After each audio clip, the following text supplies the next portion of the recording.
दिल्ली में ब्लास्ट हुआ, 14 से ज्यादा लोगों की मौत हो गई। फिर वही सवाल उठा कि आखिर इंटेलिजेंस फेलियर इसको कहा जाए या फिर कहा जाए। इतना ही नहीं, नौगाम में हादसा हो गया और वहां पर भी कई पुलिस वाले मारे गए। एक वीडियो आई उमर की जिसमें उसने कहा कि वो सुसाइड बॉम्बर को सपोर्ट करता है और जिहादी मानसिकता का पता चला। अल फला यूनिवर्सिटी पर ईडी की रेड लगातार चल रही है। सर, दिल्ली के सीपी सतीश गोलचा साहब पहुंचते हैं मौके पर, सारे अधिकारी पहुंचते हैं क्राइम ब्रांच के स्पेशल सेल के। इंटेलिजेंस के नाम पर यह कहा जाए कि पूरी तरह से फेल। देखिए, इंटेलिजेंस का मतलब होता है इंटेलिजेंस, खूबियदार, बहुत जानकारी रखने वाला, खुफिया तंत्र, एलआईयू। जिस आपके यूपी में जहाँ आप शूट कर रहे हैं एलआईयू बोलते हैं, लोकल इंटेलिजेंस यूनिट। हरियाणा में सीआईडी बोलते हैं। परंतु असलियत खुफिया तंत्र से, इंटेलिजेंस से बहुत दूर दूर है। क्योंकि मेरा भी एक बहुत लंबा अनुभव 2 बार स्पेशल ब्रांच में काम करने का रहा है। मैं बिल्कुल स्पष्ट रूप से कह सकता हूं कि इंटेलिजेंस के मामले में जीरो से लेके माइनस की तरफ तो जा सकते हैं, पर प्लस की साइड में आप नहीं जा सकते। जिस तरह का सिस्टम अभी तक इवॉल्व हुआ है स्पेशल ब्रांच या इंटेलिजेंस के नाम पर, आईबी का नाम आप बहुत बड़ा समझते होंगे, जबकि मैं आपको जानकारी दूं कि इंटेलिजेंस ब्यूरो के जो बेसिक जानकारी है वो दिल्ली पुलिस के कंट्रोल रूम से, स्पेशल ब्रांच के कंट्रोल रूम से या लोकल पुलिस से वो लोग गैदर करते हैं और उसी को वो लोग पब्लिश कर देते हैं। इसलिए मैंने शुरू में कहा कि ये माइनस में है। हमारा इंटेलिजेंस सिस्टम लगभग जीरो है। बल्कि मैं कहता हूं कि जो ब्रिटिश टाइम का जो सिस्टम था वो बहुत सुपर था, बहुत ऊपर था। एक गांव का चौकीदार जिसको बोल दिया करते थे, वो गांव से इंफॉर्मेशन कलेक्ट करना, कस्बे का कोई प्रधान सरपंच एक छोटी सी इंफॉर्मेशन को थाने तक पहुंचाना, उसको डेवलप करना, इंफॉर्मेशन पर उस पर कार्य करना। तब जो, इसलिए ब्रिटिशर्स का जो कहा जाता है कि ब्रिटिशर्स के लंदन में बैठे बैठे कान इंडिया के अंदर होते थे, कान नाक थे। हम पर आऊंगा। कान नाक की बात आपने कही, अभी मैं देख रहा था कि दिल्ली पुलिस ने फिर ये एक पुरानी ट्रेडिशनल पुलिसिंग शुरू करी है कि भाई आप हमारे कान और नाक बने, लोगों से कहा है। सर, एक आतंकी 3 घंटे तक पार्किंग में खड़ा रहता है गाड़ी लेकर, उसके बाद वो वहीं लाल किला जाता है जहां एक बार पहले भी ब्लास्ट हो चुका है, अंदर आतंकवादी मारे गए थे। इतना आसान है ये करना? और या ये कहें कि फिदाइन को, अटैक को रोका नहीं जा सकता, या ये कहें कि इंटेलिजेंस के नाम पर पुलिस कर्मी सिर्फ एक फॉर्मेलिटी निभा रहे हैं? देखिए, जिस तरह से स्पेशल ब्रांच की वर्किंग को आप देखें या यूपी यहाँ बैठे हैं, एलआईयू में बैठे हैं, ये इन्फॉर्मेशन तो गैदर करते ही नहीं, केवल अखबार में पढ़ लिया, पोस्टर में पढ़ लिया। जिस तरह आपने देखा कि नौगांव में एक एसएसपी साहब को मैं तारीफ करूंगा ऐसे मौके पर, उन्होंने अपने माइंड का यूज़ किया कि जैश ए मोहम्मद के अंदर भर्ती क्यों की जा रही है। लगातार एक ही तरह के पोस्टर नौगांव जैसे शहर के अंदर लग रहे हैं, तो उन्होंने इंटेलिजेंस के, यही तो आईबी का काम है, पोस्टर पढ़ना, समाज में लोगों की बात सुनना, कान लगाकर सुनना कि वो क्या होने जा रहा है, किस मोहल्ले के अंदर क्या हो रहा है। बट बीट कांस्टेबल की जिम्मेदारी है किस घर के अंदर क्या खाना बन रहा है, कौन उसका गेस्ट आया है, कौन विदेश से गेस्ट आया। आज की डेट में सब जीरो हो चुका है, बिल्कुल बेसिक पुलिसिंग। मैं दिल्ली की बात नहीं कर रहा, पूरे इंडिया की पोजीशन ऐसी है। अब अल फला यूनिवर्सिटी के बारे में जाएं, वहां की मैं गारंटी दे रहा हूं, वहां की जो एलआईयू या सीआईडी जिसको बोलते हैं, उनको यह भी नहीं पता होगा कि उनके यहां अल फला नाम की कोई यूनिवर्सिटी रन कर रही है। अंदर जाने की बात तो छोड़ दिए, उसके आसपास जो गांव हैं उनके, वो खुद उनकी एक्सिस अल फला यूनिवर्सिटी के अंदर नहीं थी। तो क्या आप सोचते हैं कि कोई बहुत बड़ी, कोई ऐसी जिन ताकत आकर इस तरह की यूनिवर्सिटी की इंटरनल जानकारी हासिल कर पाएगा? नहीं कर पाएगा। जब तक आप अपने सिस्टम को चेंज नहीं करेंगे। उसके लिए एआई का सिस्टम भी है, आर्टिफिशियल इंटेलिजेंस है, जो प्रोग्रेसिव तरीका है, और दूसरी तरीका है जो ट्रेडिशनल तरीके हैं। जिस तरह मैंने बताया कि अभी किस तरह से गांव का एक चौकीदार गांव की तमाम चीज़ों की जानकारियां पुलिस तक और ऊपर तक पहुंचती थी, परंतु आज वो वैक्यूम हो चुका है। इसलिए जरूरत है कि दोबारा से उसको कैसे रिवैम्प करा जाए, कैसे तमाम चीज़ों को लाया जाए, किस तरह से प्रमोट किया जाए। पहले आपको याद होगा कि इनाम दिया करते थे, एक सिस्टम था ब्रिटिशर्स के अंदर, वो मेरे टाइम में बहुत टाइम तक रहा कि पब्लिक के अंदर मुखबर होते थे कि जी मुखबर आ गया है। आज वो सिस्टम कोलैप्स हो गया, कोई जानकारी पुलिस के पास। मुखबर फंड तो होता है, मुखबर को कैसे इंफॉर्मेशन लेती है? जो सवाल है मैं आपको खोल के बता देता हूँ। फिर दिल्ली पुलिस ही नहीं, पूरे हिंदुस्तान में इस फंड का किस तरह से मिसयूज होता है, मतलब आप सोच भी नहीं सकते। वो केवल एक पर्सनल यूज़ है, कैसे उसको लेज़र में इस्तेमाल किया जाए, कैसे उसको अपने तरीके से इस्तेमाल किया जाए। जिस चीज़ के लिए वो फंड होता है, सीक्रेट फंड जिसको बोला जाता है, क्योंकि इसका कोई ऑडिट नहीं होता, इसके बारे में आप सरकार पूछ नहीं सकती, मैं नहीं पूछ सकता, आप भी नहीं पूछ सकते कि सीक्रेट है, इसके बारे में हम आपको कुछ नहीं बताएंगे। परंतु मेरा अपना इतना अनुभव कहता है कि सीक्रेट फंड का आज तक ज़मीन पर कभी इस्तेमाल नहीं हुआ। वो कहाँ, कौन लोग करते हैं, कौन सीनियर अफसर करते हैं, वो फंड कहाँ जाता है, किस काम के लिए जाता है, ये तो वही लोग बता सकते हैं जो इस फंड का यूज और मिसयूज करते रहेंगे, परंतु इस तरह का जो फंड है वो फंड एग्जिस्ट जरूर करता है, परंतु वो जमीन पर जीरो है। इसलिए जमीन पर जो मुखबर को पहले पैसे दिए जाते थे, जानकारियां मुहैया कराई जाती थी, आज वो मुहैया नहीं हो पाई है। मैंने अल फलाह यूनिवर्सिटी का नाम जानबूझकर इसलिए लिया है क्योंकि अल फलाह में जिस तरह की एक्टिविटीज हो रही थी, लोग आ रहे थे, जा रहे थे, आसपास के गांव वालों को भी नहीं पता कि अल फलाह यूनिवर्सिटी क्या है, कहां से इसकी फंडिंग हो रही है, कौन लोग हैं। आज की डेट में इतना इंटेलिजेंस का टाइम है, जो स्पेशल ब्रांच के अंदर अधिकारी बैठे हुए हैं, केवल उनका एक और एक आकलन जरूर अच्छा है, जब इलेक्शन होते हैं तो वो तमाम तरह की जानकारियां पॉलिटिकल पार्टीज के लिए इकट्ठी करते हैं, उसमें तो बड़ी कामयाबी है। मैं ये जरूर मानता हूं कि स्पेशल ब्रांच उस दिशा में बहुत अच्छा काम करती है, और कोई डिमॉन्स्ट्रेशन है, वीआईपी मूवमेंट है, उसके बारे में इंफॉर्मेशन, परंतु जो असलियत पुलिसिंग जिसकी आप बात कर रहे हो, जिसके लिए मैं और आज आप बैठकर डिबेट कर रहे हैं, उसके बारे में उनकी कोई जानकारी नहीं होती। बेसिक जमीनी स्तर पर उनकी कुछ जानकारी नहीं होती। स्पेशल ब्रांच का ऑफिस आसफ अली रोड पर जहां हेडक्वार्टर है, हेडक्वार्टर के पीछे घर में क्या हो रहा है या उस कॉलोनी में क्या हो रहा है, उनको वहां का नहीं पता। तो मैं किस तरह से डिपार्टमेंट, इसको तो स्क्रैप कर देना चाहिए इस डिपार्टमेंट को, जब कुछ कोई जमीन पर कुछ इसका असर ही नहीं दिख रहा। पूछेंगे हंस क्यों रहे हैं? मैं इसलिए हंस रहा हूं कि पुरानी कहावत है, jack of all trade master of none. आप भर्ती कर रहे हैं, एक सिपाही को भर्ती कर रहे हैं, एक थानेदार को भर्ती कर रहे हैं, आज उससे ट्रैफिक में काम ले रहे हैं, कब वो ट्रैफिक के बारे में इतना जानकारी लेता है, आप उसको स्पेशल ब्रांच भेज देते हैं, फिर उसको थोड़ी बहुत जानकारी वहाँ की होती है, आप उसको थाने में लगा देते हैं, उसके बाद वहाँ की जानकारी होती है, आप उसको एयरपोर्ट भेज देते हैं, उसके बाद उसको जानकारी होती है तो और किसी डिपार्टमेंट में ऑफिस के अंदर लगाते हैं। तो तभी मैंने बोला jack of all trade master. आपका कहना है ट्रांसफर नहीं होना चाहिए? भाई भर्ती करो, इंटेलिजेंस के लिए अलग एक लाइन होनी चाहिए, स्ट्रीम होनी चाहिए, उसकी ट्रेनिंग होनी चाहिए। मैं आपके चैनल पर बोलता हूँ, दिल्ली पुलिस बताए या यूपी पुलिस बताए, क्या उन्होंने कोई एलआईयू के बारे में कोई ट्रेनिंग कराई आज तक? आज तक बता रहा हूँ, कोई ट्रेनिंग नहीं होती। वहाँ मेरे जैसा रफ आदमी पहुँच जाता है, जो पुराने लोग उसको समझाते हैं, बताते हैं, उसी पर वो काम करने लगता है, या अपनी उसकी बुद्धि होती है, तभी कहते हैं इंटेलिजेंस। तो इंटेलिजेंस तो यहाँ से आती है, और उसका क्या इंटेलिजेंस है, उसका क्या, उसने कोई सीखा ही नहीं है, उसको कुछ बताया नहीं गया कि किस तरह की इंफॉर्मेशन चाहिए। जिस तरह अभी आपने बताया कि अल फलाह या ये टेररिस्ट के बारे में जानकारी कैसे लेगा, उसको अपने यही नहीं पता कि उसके इलाके में कितने मदरसे रन कर रहे हैं, वेदभूषण जी के बारे में कोई जानकारी नहीं है, कोई मस्जिद के अंदर कौन मौलवी उसके बारे में जानकारी नहीं है, तो कैसे वो उन चीजों को क्रैक कर पाएगा, कैसे जा पाएगा उसके अंदर? अब जा ही नहीं सकता। लेकिन एक बात और भी है ना कि ये लोग जो इस तरह से अगर डॉक्टर्ड होते हैं, ये लोग जो हमने देखा उमर का वीडियो सामने आया, ये लोग इन्फॉर्मेशन कहाँ, ये तो अपने लोगों तक इन्फॉर्मेशन सीमित रखते हैं, ये लोग कहाँ बाहर जो पहुंचाते हैं? और ये कोई इतना आसान नहीं है इनके बीच में बैठ के। पहले तो कहते थे ना, बदमाश से अगर इन्फॉर्मेशन लेनी है तो बदमाश के साथ बैठना पड़ेगा पुलिस को, लेकिन अब तो बदमाश तो बहुत स्मार्ट हो गए। देखिए, ये चूहे बिल्ली का गेम है, कई बार चूहा आगे होता है, कई बार बिल्ली आगे होती है। अब ये तो कोशिश है कि कौन उसमें कामयाब होगा, परंतु आज एआई का टाइम है, सही गैजेट्स का इस्तेमाल किया जाए, सही इन्फॉर्मेशन। मैं यहाँ बैठे बैठे इस इलाके के अंदर जो भी इन्फॉर्मेशन चल रही, यदि मुझे तमाम गैजेट्स जैसे मोसाद इस्तेमाल करती है, हमारे पास भी हैं वो, उन तमाम चीज़ों का इस्तेमाल करें, एक पर्टिकुलर डाटा यदि बैंक बनाए, हमें पता लग सकता है कि इस इलाके में क्या एक्टिविटीज चल रही हैं, पर हम कोशिश ही नहीं करेंगे, हमें पता ही नहीं है। मतलब इवन जो सीनियर ऑफिसर्स हैं उनको नहीं पता कि इंटेलिजेंस का कलेक्शन कैसे की जाए, जमीन पर कैसे की जाए। और आज की डेट में आर्टिफिशियल इंटेलिजेंस का टाइम है, आप तमाम तरह के डाटाज इकट्ठे कर सकते हैं, आसपास की इंफॉर्मेशन आप अपने ऑफिस में बैठे बैठे गैदर कर सकते हैं। सर, इसमें एक चीज़ जानना चाहूँगा, इस टेररिस्ट केस में आपने देखा 3 घंटे तक आदमी गाड़ी लेकर खड़ा हुआ है, यहाँ कोई चेक एंड बैलेंस ही नहीं है, कोई गाड़ी कहीं पार्क करके खड़ा रहा है कितने भी घंटे तक, कोई पूछने वाला नहीं है, कोई रोक टोक जो अभियान था दिल्ली पुलिस का वो फेल होता नजर आ रहा है। ना लोगों में सेंस है कि वो एटलीस्ट पुलिस को बताएं, ना पुलिस को तो पता ही नहीं होता। देखिए, ये अब गाड़ियों को चेक करने से या पॉपुलेशन को चेक करने से ये समस्या समाधान नहीं हो सकती। इस दिल्ली शहर के अंदर, क्योंकि ये दिल्ली मेट्रोपॉलिटन सिटीज है, राजधानी है, 3 मेट्रोपॉलिटन सिटीज, कलकत्ता, बॉम्बे, मद्रास, चेन्नई, इन तीनों को मिलाकर लगभग 30 लाख गाड़ियां दिल्ली के अंदर हैं। तो गोटी जी, चेकिंग तो मुश्किल नहीं है, पर हाँ, आप इंटेलिजेंस से अपने कलेक्शन करके इस तरह की चीज़ों को आइडेंटिफाई कर सकते हैं, लोकेट कर सकते हैं कि किस एरिया के अंदर कौन गाड़ी खड़ी हुई है, क्या एक्टिविटीज चल रही हैं। जिस तरह से गाड़ी सेल परचेज हुई, क्या हम चेक नहीं कर सकते?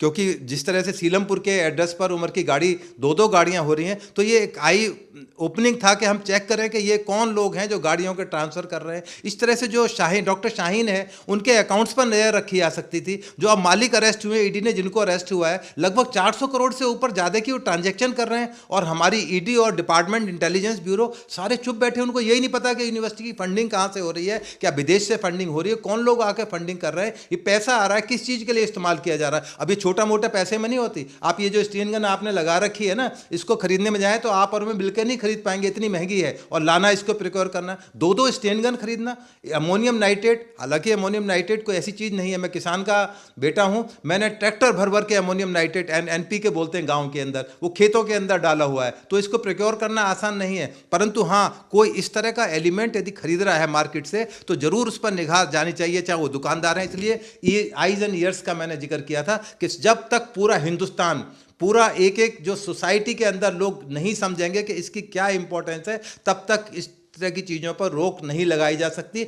ऐसे उम्र और पैदा होंगे। ये तो प्रवोक कर रहा था कि आओ इस तरह के सुसाइड करो, तो इसलिए बहुत सारे उम्र बैठे हुए हैं भी सोसाइटी के अंदर, और बहुत सारी अलाफना यूनिवर्सिटी हैं, देवबंद यूनिवर्सिटी, अलीगढ़ मुस्लिम यूनिवर्सिटी, जामिया मिलिया यूनिवर्सिटी, जहाँ से CA-NRC का दंगा शुरू होगा, दिल्ली पुलिस को ये नहीं पता लगा कि शाहीन बाग बच गया। पूरे हिंदुस्तान के अंदर तबाही मच गई, सीलमपुर के अंदर दंगे हो गए जब क्लिंटन साहब हिंदुस्तान के अंदर आए थे। तो ये तमाम, जब तक हम सब मिलकर, पूरा हिंदुस्तान मिलकर इंटेलिजेंस के तरीके, एक एक आदमी हमारा मुखबर है, जो एक एक ग्राउंड पे एक दुकानदार भी खड़ा है, एक पान बेचने वाला भी, उसकी दुकान पर कौन। वेद भूषण जी, ये कहते हैं लोग, जैसे अगर मैं इस पे स्पेसिफिक आऊं, 3 घंटे तक पार्किंग में गाड़ी खड़ी होना, दिल्ली में तो कई सारी ऐसी जगह है, बहुत सारी पार्किंग है, जहां मॉल की पार्किंग आजकल तो एक नया कॉन्सेप्ट डेवलप हो गया है कि इतनी बड़ी बड़ी पार्किंग है, लोग खड़े रहते हैं, कोई पूछने वाला नहीं है ना। तो वहां जो सिक्योरिटी गार्ड है उसको तो पैसों से मतलब है, उसको सिर्फ पैसे देते जाओ, खड़े रहो जो मर्जी। मैं आपको, बड़े हंसी की बात भी है, आपके व्यूअर्स को ताज्जुब भी होगा, जो आजकल जो मॉडर्न चोर है वो अपनी चोरी करके आसपास की गाड़ियों को पार्किंग में छोड़ जाते हैं, और फिर महीनों भर बाद उसको जब मौका लगता है और नंबर प्लेट बदल के जैसे भी वो ले जाते हैं।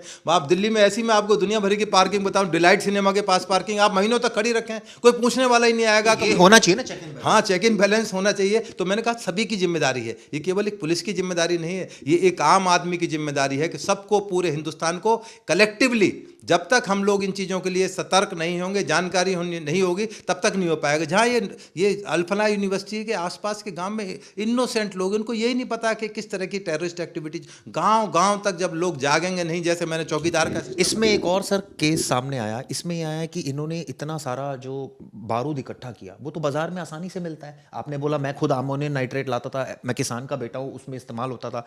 तो सर जब ये सारी चीज़ें कॉम्बिनेशन बन जाएगा तो विस्फोट तो होगा ही ना। तो ये सब चीजों पर चेक एंड बैलेंस नहीं, क्या किसी को भी कुछ भी दे देता है? किसान है तो ठीक है, एक लिमिट होगी ना किसान को भी देने की, और रेगुलर कस्टमर्स को दिया जाता है, ये थोड़ी कि किसी अनजाने को दे दिया जाए और इतनी मात्रा में दे दिया। देखिए, आपको याद होगा कि जब एक बार जब लड़कियों के ऊपर मुंह पर तेजाब फेंक दिया जाता था, पूरे हिंदुस्तान में लड़कियां मर गई, लड़कियां, पति ने मार दिया, बॉयफ्रेंड ने उसके मार दिया, मुंह जला दिया कि तू सुंदर है, तेरा रूप ही खराब कर दूंगा। तो जब पूरे हिंदुस्तान में ह्यू एंड क्राइम मचा, तो तेजाब वालों पर नकेल डाली गई कि आप तेजाब आमतौर पर नहीं बेच पाएंगे। तो जब इस तरह की चीज़ें होंगी, समाज के अंदर आएंगी। अब अमोनियम नाइट्रेट है, कल को पोटेशियम नाइट्रेट बिक जाएगा, वो तो बिल्कुल एक बारूद है, आप ला के अभी रखें, अभी साथ के साथ ब्लास्ट हो जाएगी। तो जब तक इन तमाम चीज़ों को एक कैलकुलेटिव तरीके से सरकार और पुलिस और इंटेलिजेंस एजेंसीज मिलकर इस बारे में काम नहीं करेंगे, और पब्लिक का जो कॉपरेशन है, उसके बिना ये चीज़ें रुक नहीं सकती। हो सकता है अभी जब हम डिबेट कर रहे हो तो कहीं ब्लास्ट हो जाए, तो इसकी कोई गारंटी नहीं है कि दोबारा उमर नहीं होंगे, दोबारा अल्फला यूनिवर्सिटी नहीं होंगी। ऐसी पता नहीं कितनी यूनिवर्सिटी, मैं हिंदू मुस्लिम की बात नहीं कर रहा हूं। तो इसलिए ऐसी यूनिवर्सिटीज़ पर, जहां ऐसे मदरसे हैं, जहां पर दूसरी सरकार की बात करूंगा, अभी उन्होंने मदरसों पर चेकिंग शुरू कर दी और ये कहा है कि जो मौलवी है उनकी डिटेल्स, जो वहाँ स्टूडेंट्स पढ़ रहे हैं, सबकी डिटेल्स भी मांगी। मान लिया मैंने, यूपी इस बारे में बहुत प्रोग्रेसिव है। आप पूरा हिंदुस्तान का बॉर्डर देखिए, बांग्लादेश से लगा हुआ, पाकिस्तान से, वहाँ क्यों इतने मदरसे और क्यों इतने मुस्लिम्स बाहर से माइग्रेट हो रहे हैं, बांग्लादेश से, म्यांमार से आ रहे हैं, उन पूरे बॉर्डर्स पर ही क्यों आ रहे हैं? तो ये एक बहुत गंभीर मुद्दा है जो आपने अभी उठाया है। ये बहुत सेंसिटिव मामला है और बड़ा खतरनाक इसका अंजाम हो सकता है, क्योंकि हम चारों तरफ से इस तरह के लोगों से घिर चुके हैं जो इलीगल तरीके से हिंदुस्तान में आए हैं। और यदि किसी दिन ये विस्फोट हुआ तो हिंदुस्तान के लिए इस जीना भारी हो जाएगा, एक आम आदमी के लिए, क्योंकि इनमें इनोसेंट लोग मारे जाते हैं। इंपॉर्टेंट बात बोली सर आपने, कहा कि ये लोगों का कोऑपरेशन जरूरी है। अब लोग तो कोऑपरेट नहीं करते, तभी वजह ये इस तरह की घटनाएं हो रही है। और हमने देखा कि 3 घंटे गाड़ी खड़ी रहती है, एक आदमी सुबह 8 बजे आ जाता है दिल्ली की परिसीमा में, और उसके बाद कनॉट प्लेस घूम रहा है, मयूर विहार घूम रहा है, उसको कोई डर नहीं है, बारूद उसकी गाड़ी में है, कोई चेक करने वाला नहीं है। पुलिस क्या जमीन पर थी नहीं उस दिन, या ये पुलिस की मतलब ये एक रूटीन है कि यार आप हर गाड़ी को थोड़ी चेक कर सकते हैं। देखिए, मैंने इस रूट की तमाम रूट की रेकी की है, जहां बदरपुर से लेकर और लाल किले तक जिस जिस रूट पर ये गए थे, केवल एक जगह ट्रैफिक वाले और पुलिस वाले मिलकर केवल उन व्हीकल्स को चेक कर रहे थे जो वायलेट कर रहे थे, ट्रैफिक रूल्स की वायलेट कर रहे थे। अदरवाइज मैंने पहले बताया कि चेकिंग करना नामुमकिन है। आप पूरे हिंदुस्तान की आर्मी को लगा दीजिए, पूरे दिल्ली की गाड़ी चेक ही नहीं कर सकते हैं आप और मैं। यदि यहाँ उस तरह की चेकिंग हो जाए तो शायद 1 महीने में कनॉट प्लेस तक पहुँच पाएंगे। ये स्थिति बन जाएगी।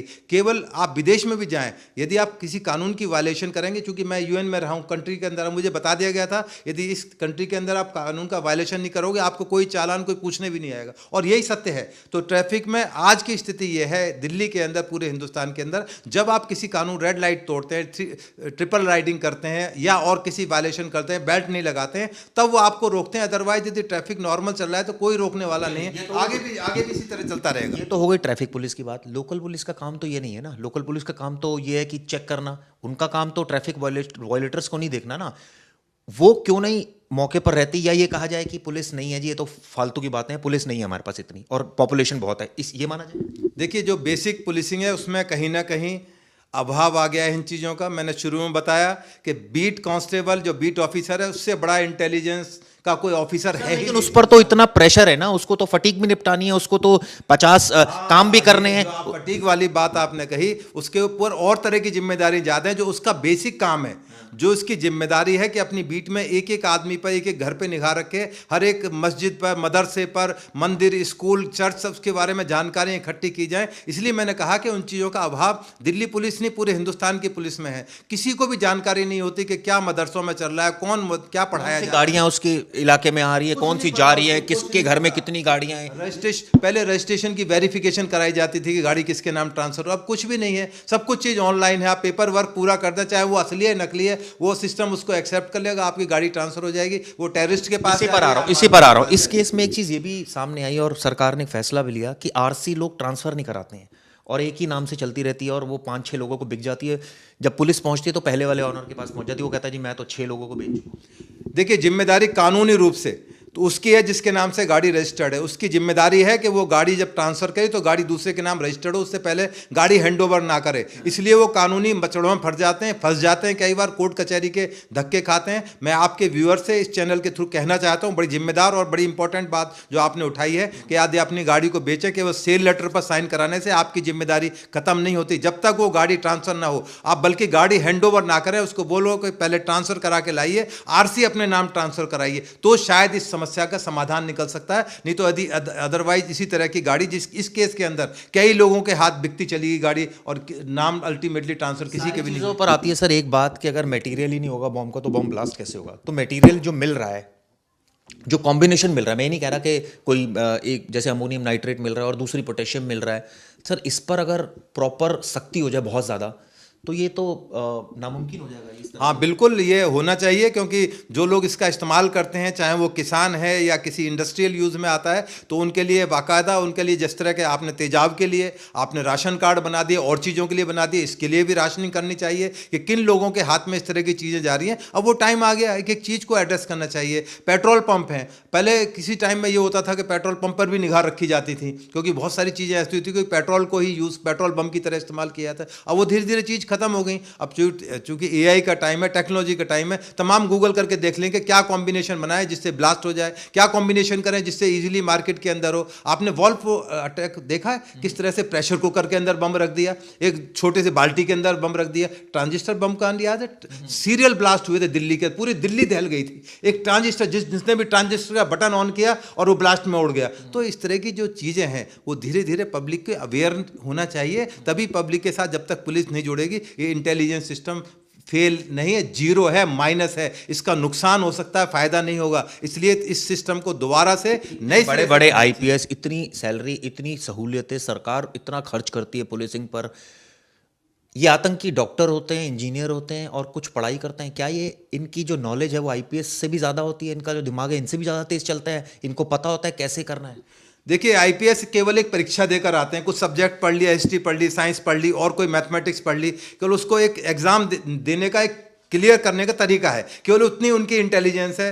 इससे ज़्यादा मैं नहीं समझता कि बहुत ज़्यादा है वो समझा कि आईपीएस बन गया या आईएएस बन गया है तो बहुत ज़्यादा इंटेलिजेंस, एक आम आदमी उससे ज़्यादा इंटेलिजेंस हो सकता है, उसका माइंड ज़्यादा काम कर सकता है ज़मीन के ऊपर कि क्या चीज़ व्हाट रैंक क्या गलत हो रहा है सोसाइटी के अंदर। तो ज़रूरी नहीं कि आईएएस आईपीएस हो जाना इस चीज़ की कोई बुद्धिमत्ता का या इंटेलिजेंस का कोई द्योतक है। छोटी से छोटी इंफॉर्मेशन आईपीएस ऑफिसर इग्नोर कर देते हैं, छोड़िए इसको, इसमें बेकार की चीज़ है, मुझे इस बारे में जानकारी दीजिए। जब तक आप छोटी से छोटी ज़मीन से जुड़ी हुई चीज़ को एक सीरियस नहीं ले लेंगे तब तक वो नहीं हो सकता। अब किसी बड़े अफसर को बताओ कि फला गांव के, छोड़ो ये गांव वाम की बातें छोड़ो, मेरे को यहाँ की बताओ, मेरे शहर की बताओ। तो जब तक आप छोटी छोटी बात को कलेक्ट नहीं करोगे, सारी इंफॉर्मेशन को एक तरह से इंटेलिजेंस के नज़र से नहीं देखोगे, तब तक इस तरह की घटनाएं होती रहेंगी, लगातार होती रहेंगी। आप कितना इंटेलिजेंट आईएएस आईपीएस लगा दीजिए, कंट्रोल नहीं हो पाएगा। लास्ट सवाल आपसे सर, दिल्ली ब्लास्ट में ये भी बात सामने आई कि इनका जो प्लान था वो था मॉडिफाइड ड्रोन के अंदर रॉकेट लगाना, विस्फोट करना, उसके जरिए हमास की तरह करना, और एक कार बॉम्ब का भी था इनका जो इन्होंने ये सफल भी हुए। आपने जिक्र किया ट्रांजिस्टर बम का, तो तरीके तो बहुत है ना। अगर मान लीजिए कार बम आप रोक लेंगे तो ये दूसरा तरीका अपना लेंगे। देखिए ये आज ये लोग आम डॉक्टर हैं, पढ़े लिखे डॉक्टर हैं, ऐसा नहीं है कि सब कुछ समझते हैं। बिन लाडेन के बारे में जानकारी होगी, ही वॉज ए जीनियस, जिसने अमेरिका जैसे कंट्री को हिला दिया, हवाई जहाज से बिल्डिंग्स को गिरा दिया। तो ये लोग आम क्रिमिनल नहीं है, उस टाइप के ये अपराधी में, उसमें थोड़ा सा फर्क मैं करना चाहता हूँ। एक अपराधी है जो चोर उचक्का डकैती फकैती दुनिया भर के क्राइम कर रहा है, एक टेररिस्ट हैं जो एक रिफाइंड किस्म के टेररिस्ट हैं। ये वो सड़क छाप टेररिस्ट नहीं है कि आपने पकड़ा और उठा के बंद कर लिया, उनकी जेब से तमंचा निकल गया, चक्कू निकल गया, आपने बंद कर दिया। ये डिफरेंट तरह के पैरामीटर्स पर हैं, इसलिए इनको पकड़ने के लिए भी पुलिस को और इंटेलिजेंस एजेंसीज को इनसे एक कदम आगे होगा, नहीं तो इसी तरह के ब्लास्ट दोबारा होंगे, फिर होंगे, रिपीटेडली होंगे, और इनको कैच करना, पकड़ना नामुमकिन होगा भारत सरकार के लिए। चलिए, जिस तरह से वेदभूषण जी ने बताया, काफ़ी एग्रेसिवली बताया और तमाम मुद्दों पर उन्होंने राय रखी है, बताया कि किस तरह से जो बेसिक इंटेलिजेंस है उस पर ध्यान देने की ज़रूरत है, मुखबिरों पर ध्यान देने की ज़रूरत है। इसके अलावा चेक एंड बैलेंस होना चाहिए, जो इस तरह की विस्फोटक सामग्रियाँ मिल रही हैं बाज़ार में। इसके अलावा अलग अलग तरीक़ों से जो पास्ट में इंसिडेंट्स हुए उनसे सीख कर बहुत कुछ ऐसा करने की ज़रूरत है जिसमें जो पुलिस है वो इन टेररिस्ट से आगे रहे, वो आगे ना रहें और वो मौका ना छोड़ दें कि इस तरह की घटनाएं हो जाएं। उम्मीद करता हूँ वीडियो आपको पसंद आई होगी। धन्यवाद दोस्तों।